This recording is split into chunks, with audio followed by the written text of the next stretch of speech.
Don't adjust your sets. It's DJ Alexander in a host seat right here. We have a brand new Raw. Everything's happening. We have foul language. We have things exploding. And we're going to change things up right here, too. Stay tuned right now. You're tuned in to AfterBuzz TV, the ESPN of TV talk. Now, let the buzz begin.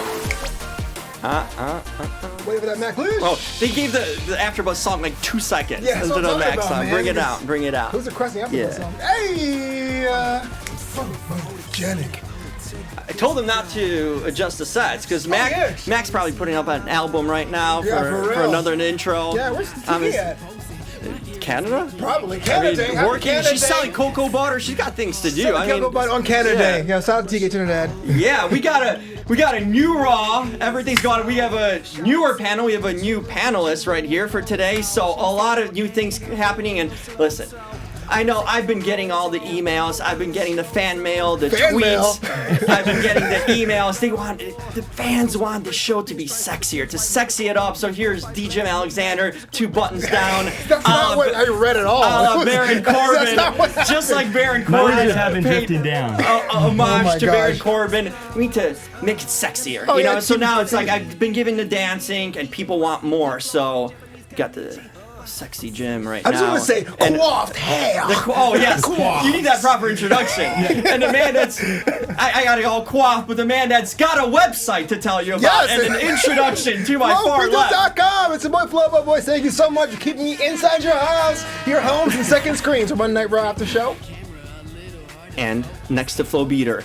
Flowbeater. That's a new one. Hey, let's go with that. Flowbeater meter. Our new member. Yes. The NXT call-up of the Raw After Show.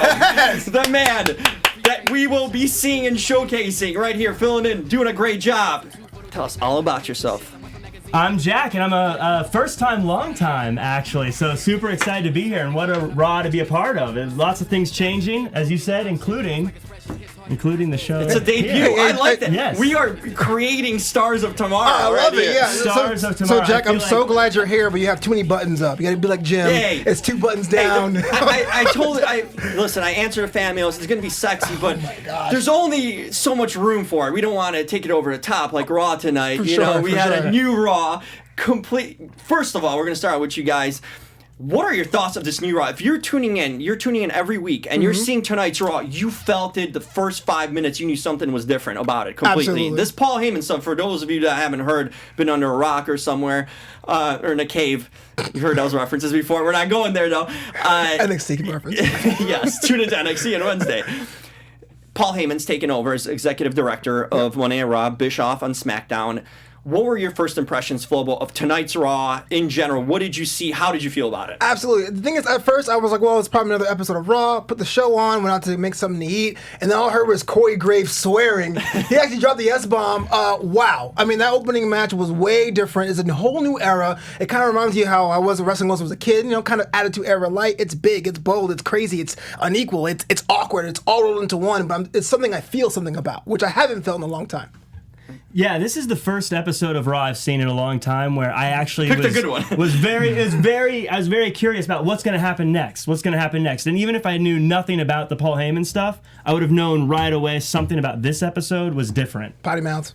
Yeah, that was the first thing. We heard Corey Graves just literally yell, and you knew it was an angle. We knew it was an angle, and the way they shot it, the pyro went off. I mean, it was Strowman versus Lashley, right, in the match, and they just went through the back, literally, and things started going up. It looked a little bit cartoonish, but it was fun. You know what I mean? It was fun where it gave the announcers a reaction. You knew something's happening, and the crowd reacted right away. We heard the crowd, they were chanting "Thank you, Heyman," after a few minutes. Right. So that was, you knew the crowd was invested right away after that spot. I got a question for you though. This kind of reminds me, maybe I'm kind of dating myself, of a certain altercation between Jericho and Rhino when Rhino gored Jericho to the SmackDown stage, and it changed the next week. I'm just saying, are we seeing the return of the fist? But who remembers that? Who remembers Old that? people. That's what I mean. Yeah, Jack doesn't remember that, okay? No. I was going to say, though, I mean, regardless of whether it's we're going to get a new set or anything, have we ever heard a "This is awesome" chant during a Lashley match? That is the best point. That is a great point. I don't remember. I can honestly say, Jack, I do not remember that. Yeah. Or even a bra Strowman match. No, Yeah, not Braun even. Strowman. No, I haven't seen it in years, actually. Have we heard a crowd during a Lashley match in any way? One way or the On other. Jack's point, has there ever been "This Is Awesome" for a Bobby Lashley match? I don't think so. So In any federation, I don't know. Maybe when back in his Olympic Shout out to weightlifting. Josh and everyone. TNA, but I don't think WWE ever, not even for December to December back in 07. When Lashley wrestled in his backyard, his mom didn't chant "This is awesome." Oh, dang. Yeah, this is a highlight for Lashley to be involved, because this was a big part of the show that started things off. This was the launching pad for what we saw coming later on. This was just the start of it. But I feel they picked the two right guys. You guys feel they picked the two right guys to do this segment, to start it out, to that, that WTF moment? Yeah, absolutely. I mean, here's a match that on paper we've seen a bunch of times. We've seen it with arm wrestling matches and tug of wars, and you got this match came. That's why I put it on and I went away from the room. Yeah. I review the show. That's to tell you something. Hey, you got a good cut of break in there sometimes. I'm so glad the replay was evolved, because this is definitely a sign saying, hey, look, something is going to be different. Whether or not we know what it is yet, it's going to give us some time, a new era starting today. So, Really was. 100%, yes. So we got that start. That started off the show in a really, it got you invested. You came from the kitchen. You were done doing your thing. We're now watching. Still very hungry. I didn't get to finish my sandwich. But. There you go. Well, you're doing something right then. Yeah, for sure. Undertaker. We get Undertaker next. First, we got a promo with Shane and Drew McIntyre cutting another good promo, another Drew McIntyre promo. No. What do you mean? Absolutely not. What? When's the last time you heard a good Shane promo? Never. That guy is done, overexposed. I hate his music now. I can't stand his shuffle. Drew carried that promo, though. Drew is a specimen. I love it. And I like the fact that Drew is getting involved with The Undertaker, even though it's like 10 years too late. But you can't tell me that you saw a Shane promo and you're like, yes, finally. I say the thing with Shane, everything about Shane is honestly been perfect. The build, the story. The only thing wrong is the wrestler. If it was anyone else... Well, he's acknowledging him as a wrestler, so that's one thing, unless he's over that way, right? Yeah, if it was EC3 doing this, and Shane was just like a manager Absolutely. for EC3, we'd all be saying, WWE's doing so well building this guy up and building him towards being a main heel. But it's the fact that it's Shane that makes us all roll our eyes and go, oh, this guy. Shout out to EC3, man. Where's he doing these days? He was telling Drake Maverick to chase after the title. That's so sad. Yeah. There's a thing. But we got the Undertaker to come out. So this is another Raw. 2 weeks in a row we see the Undertaker. Yeah. That's legitimate. We haven't had a back-to-back Undertaker Raw in how long? I can't even when they're building to like WrestleMania, the previous WrestleMania. I don't think he's been on 2 Raws consecutively. So he cuts an actual decent, like a longer promo. He doesn't give the typical few words, rest in peace or whatever. Like he actually cut a promo. He brought Roman Reigns into it to kind of explain that storyline. What did you guys think of Undertaker's promo? I like the promo. I understand that he was saying that Roman Reigns didn't ask for his help, which explains why. But the thing is, why would he tag with him? I feel like if The Undertaker is that strong as he thinks he is, I think he would totally go there and do it himself. But I will say this, I am more looking forward to the match now as it is. I mean, Roman Reigns, he's a great guy, but he's starting to be soured upon because he's on both shows. Undertaker adds a little bit of that spice. And I think, if I said this last week, if I'm The Undertaker and I had that match at Super Showdown, Jeddah Zone or whatever, I want to have a chance to do a reprise because that match was garbage. Yes. Yeah. Yes, Jack with exclamation. You could have hit the thing. Yeah, there you go. Yes. Final. Yes. Yeah, I'm a huge fan of The Undertaker. He can honestly walk down and do a Lacey Evans, do his like 30-minute walk. Oh, he can't walk like Lacey Evans. Let's start that. Yeah, No. Iron Sheik like anything he does, though, I'm a fan of. He could have recited tax code tonight, and I would have been like, yes, more Undertaker. Every April 15th, a dead man has to file. You know where you're gonna go if you don't get it. Yeah. But no, I mean, I feel like this is kind of a weird angle and story anyways, so I feel like this was a good way of kind of forcing it in the right direction. Yeah, it's good to see him. I mean, there's no downside of seeing Undertaker on Raw, especially him on a mic. It's always cool to see him not only just come out but give a promo. Right. There's no downside to it with that. So, are you guys buying the build for this match, even this tag team match? It's hard to tell only because Extreme Rules is 2 weeks away. Right. And Another quick pay-per-view. I didn't know why Stomping Grounds it's didn't domino have. effects. But I mean, to quote Zeno Hour here, Drew McIntyre needs to win at Extreme Rules. I mean, he should pin Roman, and I totally agree. And that's definitely something we should look forward to. There's just too many pay-per-views in the summer. It should be Money in the Bank, Extreme Rules, and then SummerSlam. Stomping Grounds and the Super Showdown was totally not worth it. Yeah, they pushed everything forward and moved it up. So now it's instead of every month, we have 2-week builds to the summer pay-per-views. Right. Absolutely. Yeah, I look at this Extreme Extreme Rules more as like a super Raw, or like, every now and again you get these like midweek shows that just they feel bigger than regular weekly shows. That's kind of how, to me, Extreme Rules feels, more so than an actual pay-per-view. Right. It's like a WCW Uncensored. A lot of like tag matches, right? I mean, they're just tagging everyone together. It seems like all the big names are tagging up for this pay-per-view.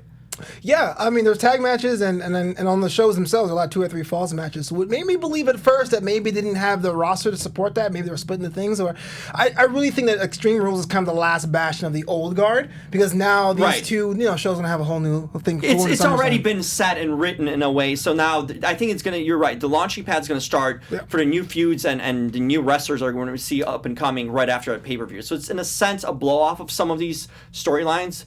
And especially the thing we've seen with Seth and Becky, now they're.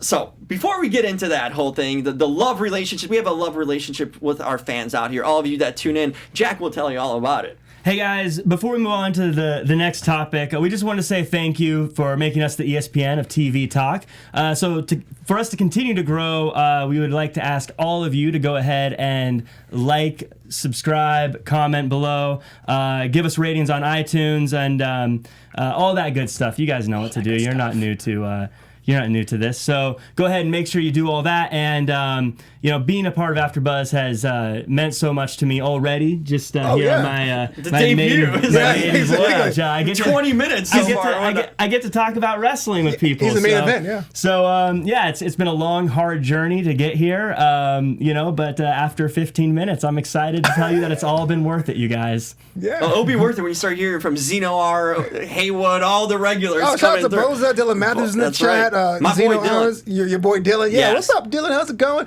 Everyone here in the chat's having a good time. And of course, you guys can go interact with the chat. We read almost every comment, and we definitely respond to them. You can support the show using the super chat function right there. That $sign symbol. Make sure your notice goes up there. We'll say, what's up? And thank you for supporting the show. Hey, the support is happening right now for Maria Menounos and Mike. Okay. And Mike Menounos, too. Let's do it. I love it. I mean, we haven't seen them. Last we saw Mike, whoever watches 205 Live. I do, unfortunately. Flobo does. Just me alone in a box of popcorn. Yeah, you saw Mike Menounos walk away. Yeah. We didn't know what that was all about. Was there an angle? We see him pop up here on Raw. That's got to be a good thing for them, right? What did you think about Mike Menounos and Maria coming out, and from all people, they go after the two biggest ones on the roster, Seth and Becky? I actually like the original segment. It served two things. One, you kind of reestablish a kind of relationship that Seth and Becky had. We all know they were together, but we didn't know they were like lovey-dovey because you wanted more PDA last I want week. more PDA. But they're more of a comedy thing. I love Mike Menounos as a character. I love the fact that on 205 Live, he's a guy that loves his wife and gets booed for it. So when they're coming out and saying, hey, look, we want to have a match, I'm like, okay, the walls are broken. We might find some cross-pollination between 205. I'm all excited. But what happened in the ring was one of the most difficult scenes to describe in a long time with, I am pregnant, you're not the man, maybe Becky can impregnate me. What do you think? That's a lot right there that you threw at us. Yeah. I felt super uncomfortable watching. It was like when you're at like the supermarket and you hear a couple fighting and you're like, I'm just gonna go to the other aisle and come back later because this is weird. I'm gonna let you guys figure this out. But it's different and it's interesting. But we haven't seen anything like that. That's the thing. We have not seen this kind of controversial stuff. You knew this Raw was different because they were. That's another point of this Raw where they went here with this whole pregnancy thing, and Maria sold it. I'll give her major props. Best promo in over a decade. Yes, she was like, for someone that hasn't been featured much, she really cut a heck of a promo and carried that whole thing. And I like how Seth and Becky played off of it too. You know, they did their part, but it was mostly about Maria. Yeah. And Mike did his job with the facial reactions and all that. I first thought they're about to introduce the new, the father baby daddy or something. I thought this was a Maury episode. There comes the baby daddy of this all, and that's a whole different angle. But that had me somewhat intrigued because we're so not used to it. We've been so far. WWE has done this stuff in the past. Sure. But we're so far removed from it that this seems polarizing and fresh and like startling. Polarizing is one thing. Yeah, and for a new fan base that hasn't seen this, before the Attitude Era or whatnot, this is a whole new thing to get into. Yeah, I'll say one thing. I already cannot wait for her to get her comeuppance somewhere, someday, some face to come and she's over. Like it's as a heel, exactly what you want from a heel. I cannot wait until she gets what's coming to her for the way she was talking, the way she was acting. I already am invested into seeing her get shot down somehow. And Mike's the face. They turned Mike Close into a face. Like, she turned herself into an ultimate heel with this one kind of work of promo that she did, before the match and after. And she's now someone we need to see on Raw and featured. Yes. And Mike Kanellis gets kind of the rub from this because he's part of this. Well, it sucks for Mike that needs to get a rub off of Maria to be featured in that way. I mean, but he's relevant now. You know, they are relevant and they should have been. I just don't feel like they were featured enough for the past year or so. We got them in spot seconds on Main Event or on NXT, not even NXT, 205 Live. 205 Live. But now you can see these two have mic skills at least to work with, and they can make things happen. So I'm glad to see them in the ring getting featured and to see hopefully maybe they can do something interesting out of this angle. It's edgy. And especially when she said, I'll let Becky impregnate me. That was, man, that was... Yes. Yes. That was strong. I am interested to see where it goes. So it's a success in every sense of the word. Yeah, I thought it was a good job of featuring them and showing their skills on the mic and planting a seed for something. No pun intended. Well, maybe. We don't know who the father is. Do you think that cross-pollinate? No, do you think that's going to pay dividends in 205? Do you think people want to tune into 205 Live to see this talent more? Oh, no, I think he's on the main roster now. Oh, for sure he is. But I'm saying as far as that fourth brand no one cares about, do you think anyone... Well, depends what they do, because we're going to get into, I guess it's a good point to get into the Street Profits, right? Right. Yes. There's someone we talk about here on NXT that... I love him, and hates him. I've said that their push was too fast, that they got the titles after not being featured. Not that they don't deserve it, it's just they needed a build.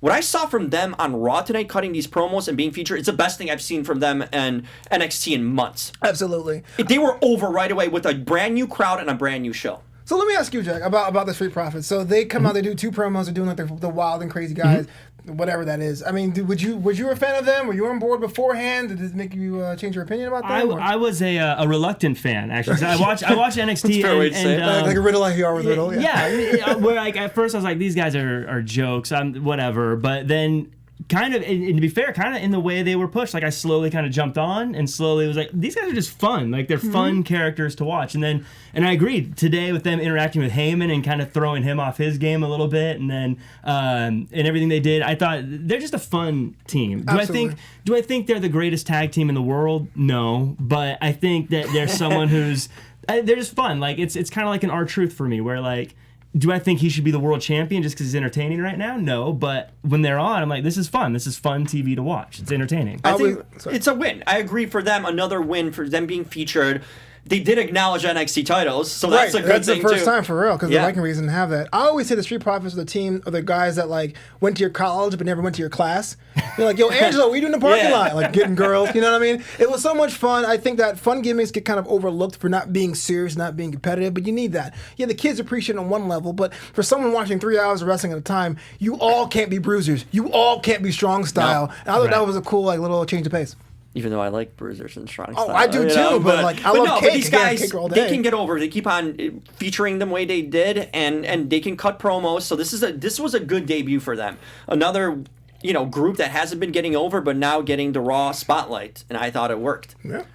Do you think they're going to be on Raw more, or was this just a tune into NXT to see more of these guys? I think they should switch it up. I don't think they should have them on Raw every week. Agreed. I think they should have them on NXT full time, but make appearances on Raw.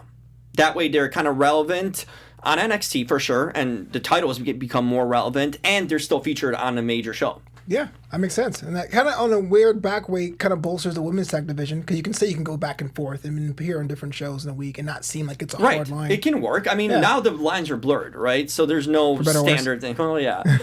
What do you guys think of the Drake Maverick thing? He's getting featured. Him and R-Truth are probably the two big stars of the 24/7 title chase. Yes. Well, ain't Titus O'Neil, Jim. Like, he's not a star. Him and EC3 are still looking for him somewhere. Guys, yeah. What did you guys think of Drake Maverick bringing in his wife? Is that his wife, actually? Actually his wife, yeah. Okay, good to know. Yeah. She's now featured, so they're bringing that storyline off of .com, and they're featured. I kind of like it. I like what they're doing there. These two guys are comedic guys, and they're selling this. Yeah, for sure. Again, it's entertaining. It's fun. Like as Flobo said, we don't need to have big, serious conflicts all the time. It's a fun thing to watch. Like, I know whenever I see the 24/7 title come on, I stop what I'm doing and watch because it's funny. Okay. I just don't know. These guys are so good at it. I don't know what they'll do to bring in anyone else. Like, I feel like it can only be these two guys going back and forth for the 24/7 title forever. Can anyone get to their level though? Because they nailed the comedy. They know they're in on whatever they're doing. I don't know if others could join in on that though. I feel like if someone else comes out of that, they'd make a different chapter for that belt. Like this is like this our Truth Maverick thing is awesome as it is. Yep. But like let's say if EC3 grabs it, it'll be a whole different thing now. You know, it'll be a whole different chapter for that title belt. But I actually like the idea. I mean, Drake is selling it and having R-Truth getting on top of the barricade and basically like gyrate. I mean, that was definitely awesome. A lot of weird interactions with couples today, but that was definitely one of the better That's the new way of Raw, right? Yeah, apparently. You know, I can't go away without a blissful moment of Alexa Bliss. I love it. Was it Renee saying like, Alexa, put some pants on? You know, it was when weird. she came into the ring ready to fight. Nikki Cross goes over again. Alexa doesn't. Right. Gets pinned by Carmella in what, like a second. Whatever, however long it takes to pin. 3. That was telling, you know, in some way. But then Nikki basically was done so Nikki goes over again. Sure. Nikki, how do you guys feel this whole Nikki feud? I mean, they're building it slowly. The Nikki and Alexa is gonna, you know, she's gonna turn on her, on Nikki. But what do you guys think of the build and now seeing Nikki actually picking up meaningful wins along the way? Ultimately, the storyline makes sense, and I love it. And I love Nikki Cross, even before she got called up in the roster. The one thing I don't like is that every other female competitor is like, don't trust Alexa. Don't do it. Don't do it. I almost feel like if she's going to be the face now. Because you can imagine if all your coworkers say you suck and you know she shouldn't be trusted, I would feel like that'd be something to be kind of weird. But other than that, Pitch Perfect gets Nikki on. Her character's evolved and changed. I dig it. At what point is she supposed to just trust Alexa Bliss? I mean, before Alexa was around, she wasn't on TV. Now she's in the title picture. I don't know. I feel like, they did mention the whole thing of like Nikki, like Sarah Schreiber came out, did a good job of bringing up the obvious Nikki. Aren't you going to be in title contention now? So now I think the storm is brewing finally. I think we just had the calm before the storm. Now it's starting to brew. I think it's happening probably right after Extreme Rules. Hopefully. We'll go for a nice change. Yeah, that's going to be a good feud though. I see these two actually, they could last. They could go on maybe to SummerSlam. I think they can carry it out. I think it's a SummerSlam feud, yeah, because I think it's great. I like Nikki Cross, so the more of her, the better. But I think it's working out great. You know what? It's working out great on every week. But this week, my boy, Baron Corbin, I know, Flo, you're telling me you got one backstage promo. That's right. That's all you need for Baron Corbin. You don't need 3 segments. And I'm okay with that. I'm okay with that today. We can get Baron Corbin next week and the week after. We can't get overindulged with Baron Corbin here. I don't know what you see in that guy. I see how good that promo, him and Lacey in the locker room, Baron selling that promo and just putting him over as a major team together. I thought he did fantastic. Of course you did, but what does Baron Corbin have to offer? This whole new era of Rock proves that you don't need him at all. He has good looks to offer. He's a chick magnet. This is proven right now. Well, just ask him out already then, because I feel like you like that guy so much. I'm supporting this man through and through, every way. I acknowledge that he's a chick magnet, and he's also Will you buy a Baron Corbin shirt? I will. I was looking into it. I was legitimately on the WWE shop. A Baron Corbin It's a vest. Hey, listen, I'm already making small steps. I told you the show needs to be more sexy. You know what I mean? So instead of me being in a t-shirt or jacket, the layers need to come off. The buttons need to come off. This is what Baron Corbin would wear, that kind of a button-up thing. So I am living. You're dressed because how Baron Corbin would wear it.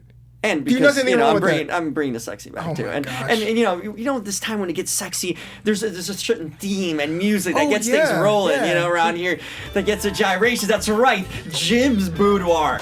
It says TK in the song. It says literally TK's Boudoir. Violation. He has no rhythm. Sentences of 2 weeks of not dancing on TV. It's Jim Alexander. Are you stripping? What are you doing? Yes. Thank you so much, Josh in the booth. Lord. Who's the stripping? boudoir? It's getting hot in here. Are you What kidding did me? I sign up Jim's for? I have no Boudoir. idea, Jack. I'm This sorry. is Jim's Boudoir, ladies and gentlemen. If It you have says not TK seen this for the first time, if you're tuning in like Jack, kind of getting back into Raw and everything, this is what you get. This is this sex appeal that we're giving to all of you that got the fan mails. I got the letters. I've been responding to them. Marie gave you 12 throw-up emojis. Who? Maria gave you 12 throw-up emojis. I don't know who that is. Okay. I know all my fans out there appreciate it. So today's Boudoir. I mean, listen. Alexa Bliss. I don't care what Renee says. Keep it working the way you're working, Alexa. It's working, definitely. And Carmella appeared on Raw, you know what I mean? Yeah, and Luckily. picked up a win and, featured herself in the segment. So those two are getting a Boudoir. And, of course, always Mandy Rose, lifetime Boudoir member. Has to be.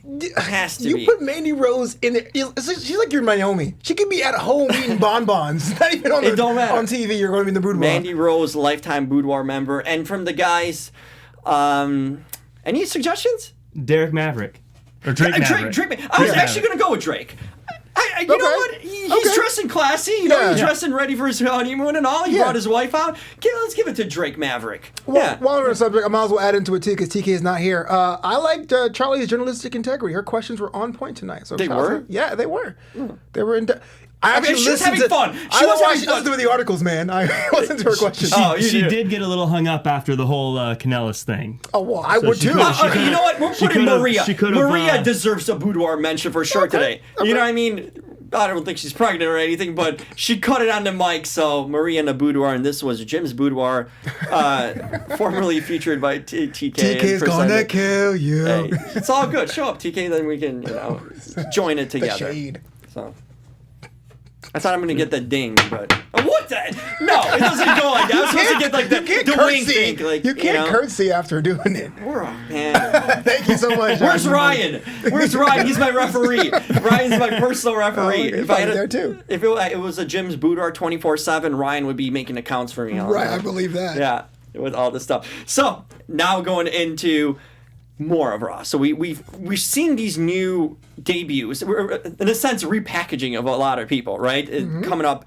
What thing for you guys stood out today from the new kind of, repackaged people? Is there anyone that really made the mark the most in your mind? Do you have anyone particularly, whether Maria or, Street Profits? Sure, you can't talk about this new Raw without mentioning AJ in the club.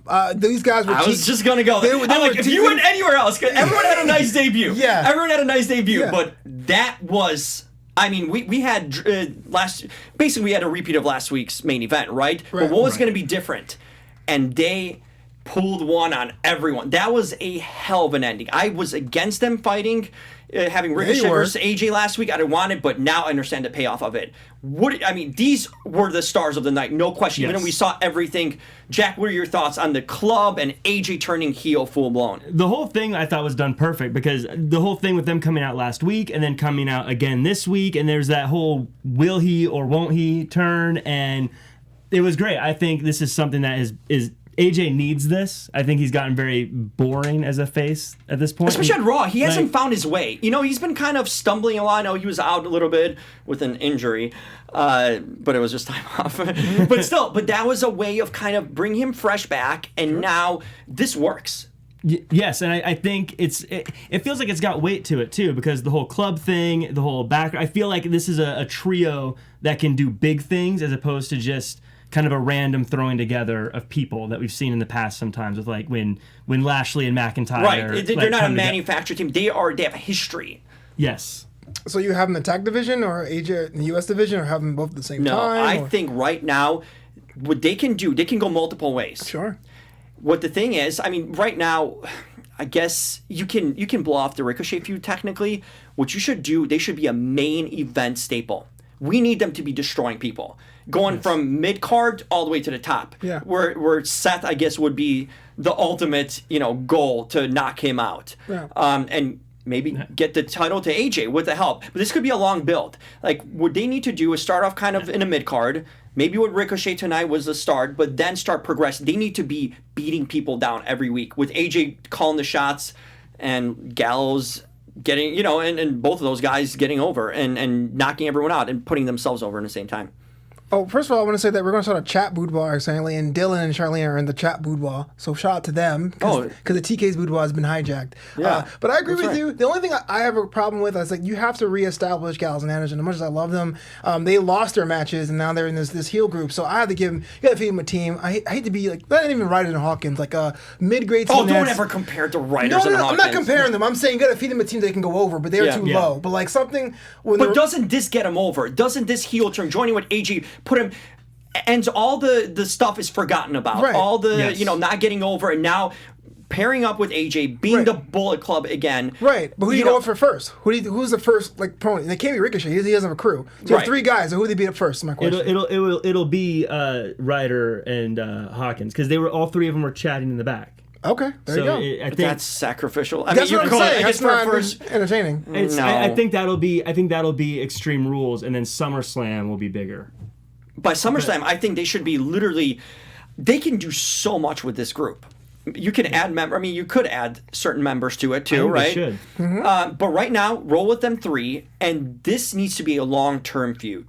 Plan for them to be feuding eventually with some major. I think other factions need to be created to feud with them eventually. Where they're going to grow the crew. This could be another evolution kind of. We never saw the club technically spread their wings in the WWE, right? This is the first opportunity for them to get established and go all in with them.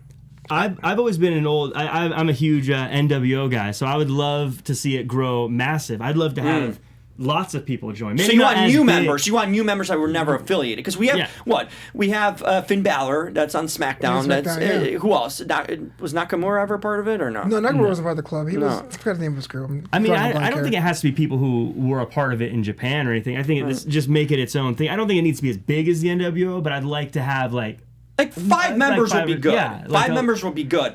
For now, they can roll with the 3, kind of establish the original crew, and have them get over to the point where they can start recruiting where others are going to need to combat them, right? That's when they're going to become a real faction and pose a threat. But they need to just keep on doing what they did tonight. I thought it was the highlight of the night, and we saw a lot of good stuff on this Raw. Absolutely. A complete new beginning in a lot of ways. An attempt to it, but that was the highlight. All I'm saying is that first opponent's critical. You figure out what that is, and then that could be the difference between being a nice, cool summer feud or like, oh my gosh, this is the next coming.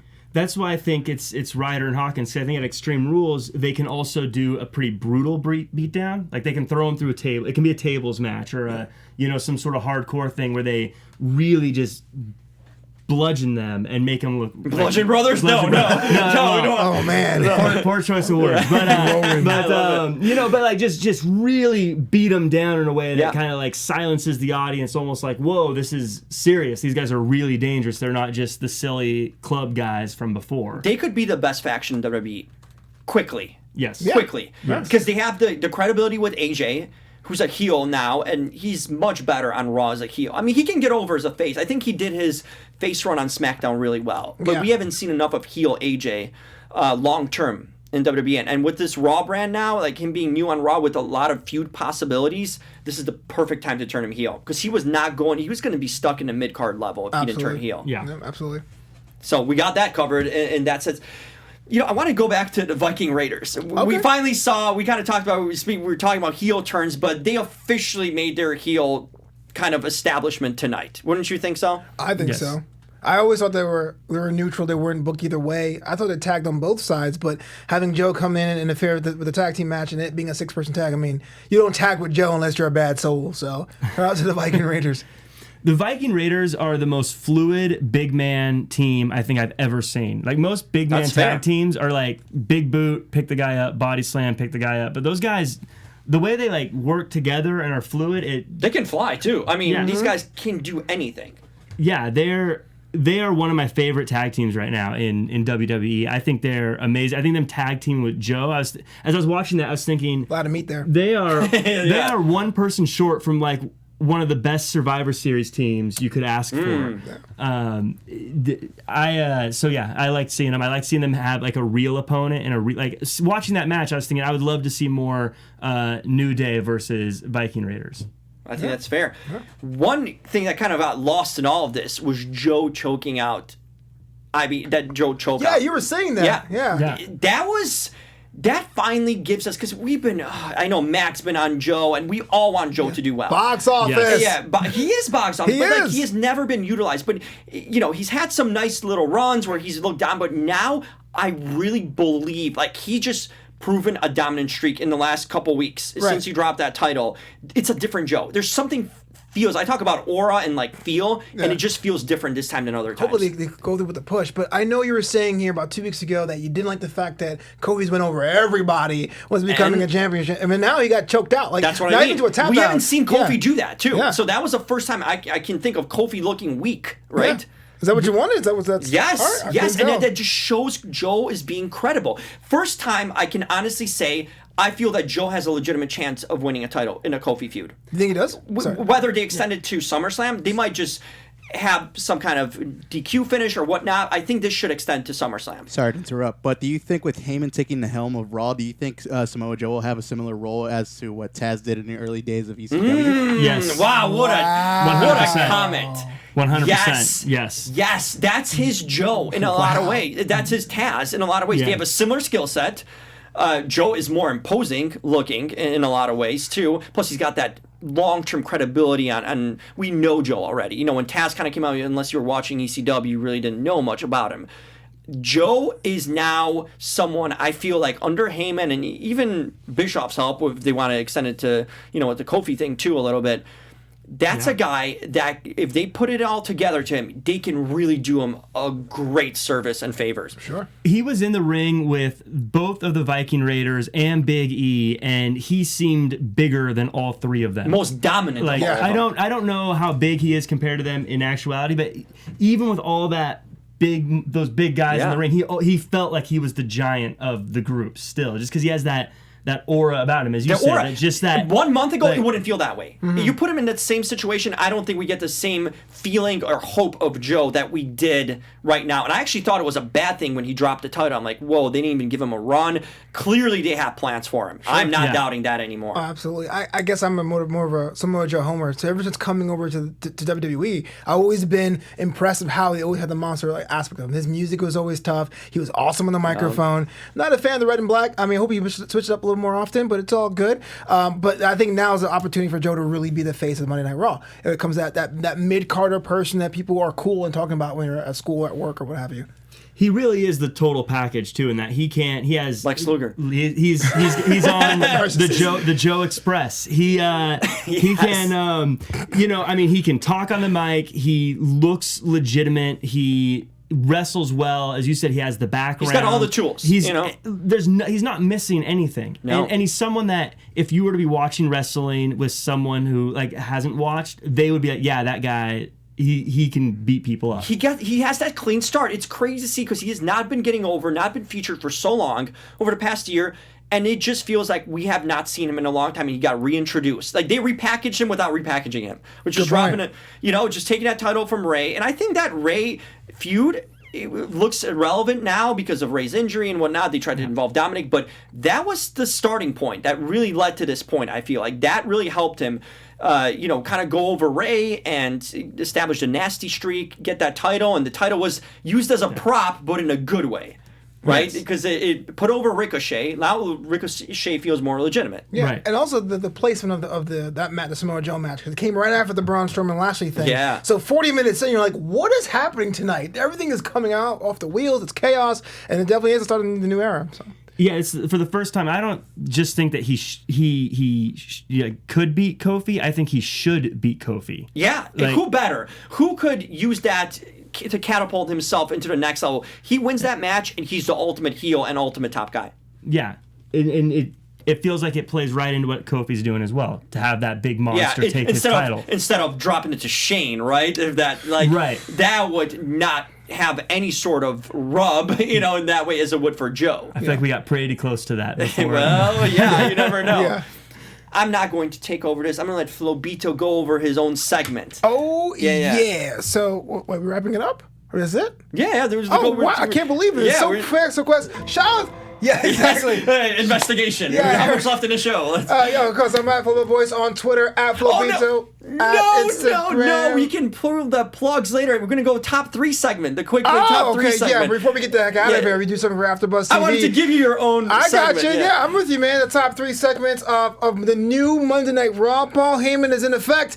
First of all, I gotta say, top 1, it's the use of language. Whether or not it's Corey Graves dropping that S-bomb or saying my hot Asian wife is on the line. That was out of nowhere, right? Yeah. That was definitely something that. Put some pants on, Alexa, and yeah. Yeah. Secondly, the sexual provocative storylines. You know, we got our girl Maria talking about being impregnated by Becky Lynch, which raises so many questions. And Mike isn't man enough, you know. And Mike isn't man enough. And then the top 3 thing I realized about the new Raw is definitely the edgy what the F moments. So we had the Titantron blowing up. We had the R-Truth gyrating on the barricade. We had all these things happening. And it's only been 1 week since the reboot. And you had that clincher with the club forming too. You know, kind of an old school moment. It felt like a top WCW moment. Got it. Top, yes. Yeah, because you're a WCW. I am the late period WCW. There you go. historian. We had to throw that in there. What about me? What about me, though? Well, hey, now we're out of time. Now the investigation has been concluded. I was ready to go. Yeah, we went over time, but it's all good. New guard, a new change to Raw. That is the moral of tonight. We've seen so much on a show that's 2 weeks away from the paper. You usually don't get that. We know who's running the show now. For those of you who are wondering if Paul Heyman and Eric Bischoff are going to have any say, well, if tonight's any indication, they sure as hell will. Fulbito, tell us where people can go out and find you online. For real this time, SmackDown the Game is on you. I am Flobo Voice, at Flobo Voice on Twitter, at Flobito on Instagram, and Flobito.com. This July, if you're in San Diego for Comic-Con, come see me at the Strange Bedfellows, a relationship between comic books and pro wrestling panel. I'm going to be a panelist. We'll get pictures before or after. My man. And you can find me at jackcfarmer.com or at realjackfarmer across all social media. And hey, it was fun being on the show. If you liked seeing me, go ahead and leave a comment as well. The rookie initiation was went flawless, right? Man. I mean, keep smooth. going. Yeah. Keep going. I mean, you guys know who I am. I'm the man that is sexing up this show, making it more appealing to all fans all over. The Baron Corbinizing of it in a lot of ways. That's the worst thing ever. Yeah. I'm the Crucible of Baron Corbin. No, I'm actually the Jim Alexander. That's where you can find me on all social media. RealTalker.com. That's REEL. Yeah, 2 E's. Talker.com. I don't even know my own website, man. I need another cutout. Like RealTalker.com. RealTalker.com. Check it out. We'll be back at it next week. New era here and on Raw. So good things coming. Too sweet. Our founder, Keven Undergaro, and me, Maria Menounos, would like to thank you for tuning in to AfterBuzz TV. Remember, we're not just the first, we're the biggest in the world, and we're the only destination for all your favorite TV shows. Whatever you crave, we've got it. So go to AfterBuzzTV.com and check out our lineup. Buzz you later. The views expressed herein are those of the hosts only and do not necessarily reflect the views of AfterBuzz TV or its owners or principals.